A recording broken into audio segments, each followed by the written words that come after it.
je ne vais pas te mentir, Minou. L'heure est grave. De plus en plus de réalisateurs rejoignent notre camp. La propagande pro-chien gagne du terrain.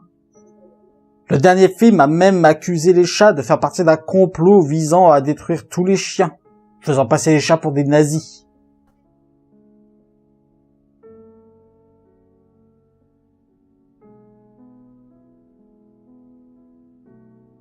Oui, je sais. Ce ne sont que des gros tas de viande dépendants, même pas capables de faire leurs besoins tout seuls. Mais que veux-tu? Les êtres humains, ils aiment la soumission. Ne t'inquiète pas, nous allons continuer à nous battre contre cette propagande pro-chien dégueulasse. Mais notre hymne, Lucius, il est temps de se regonfler de courage.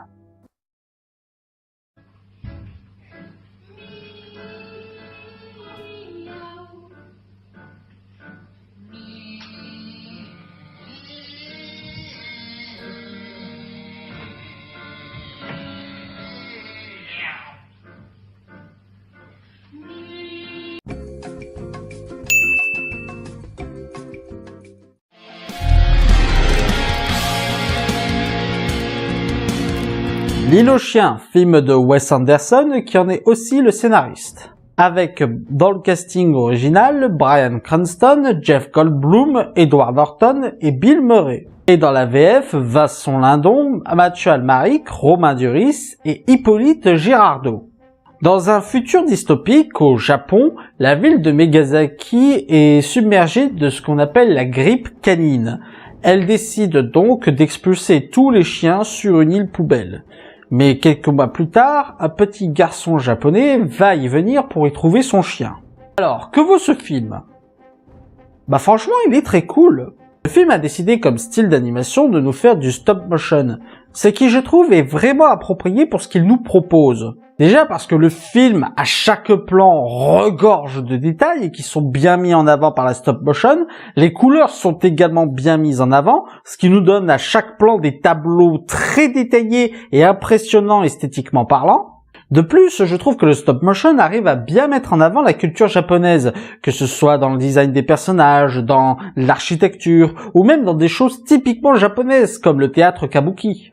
Surtout qu'en plus, pour des raisons esthétiques, le film est effectivement en stop motion, mais ne s'interdit pas d'autres styles d'animation, notamment de la 2D, mais de la 2D pas à laquelle on est vraiment habitué.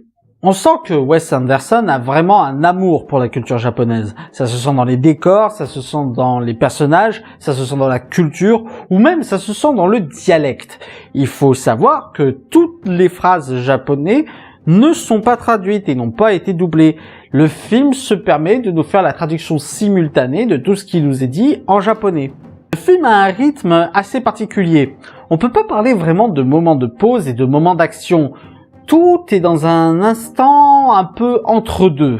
Le film a aussi une narration très particulière. En effet, notamment au niveau des dialogues, plutôt que de nous montrer les personnages et la caméra en mouvement, la quasi-totalité des dialogues vont nous montrer les personnages de face, presque regardant le public. Et à chaque fois qu'un personnage va changer dans le dialogue, c'est la caméra qui va rotater pour nous filmer toujours le personnage de face. L'humour aussi est très particulier, il a un rythme plutôt étrange, mais qui est très bien géré. Il faut savoir que le film joue surtout sur le domaine de l'absurde, ce qui est approprié avec ce qu'il nous propose. Par contre, attention, le film n'est absolument pas pour enfants.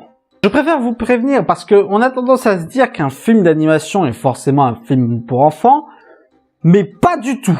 Le film a des mots vulgaires, des passages assez crus, on n'hésite pas à nous montrer des morts, on n'hésite pas à parler d'accouplement et d'autres sujets que les enfants ne comprendraient pas ou qui ne sont pas du tout appropriés pour eux. Si on pouvait éviter un autre scandale à la Sausage Party, bien que le film soit beaucoup moins cru et vulgaire, est-ce que j'ai des défauts à signaler au final?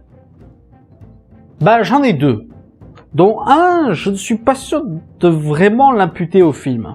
Je ne sais pas si c'est à cause de la VF, donc une langue qu'elle ne comprend pas, ou si c'est parce que c'est une très mauvaise comédienne de doublage, mais Greta Gerwig est affreuse dans ce film.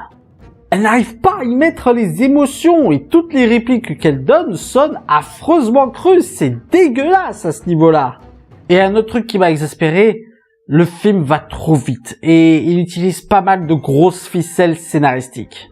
Ça ne m'aurait pas dérangé si le film ne nous avait pas promis quelque chose de plus adulte qu'un film d'animation conventionnel. Du coup, c'est assez dommage de voir que le scénario n'arrive pas à répondre à nos attentes en tant que spectateurs. C'est un film bien plus intéressant pour son esthétique et son ambiance, soyons honnêtes. Mais ça reste quand même un film très intéressant. Voilà, c'était la critique de L'île aux chiens. J'espère qu'elle vous aura plu. N'hésitez pas à mettre un pouce vert si c'est le cas et à partager sur les réseaux sociaux. D'ici là, allez au cinéma. Ciao!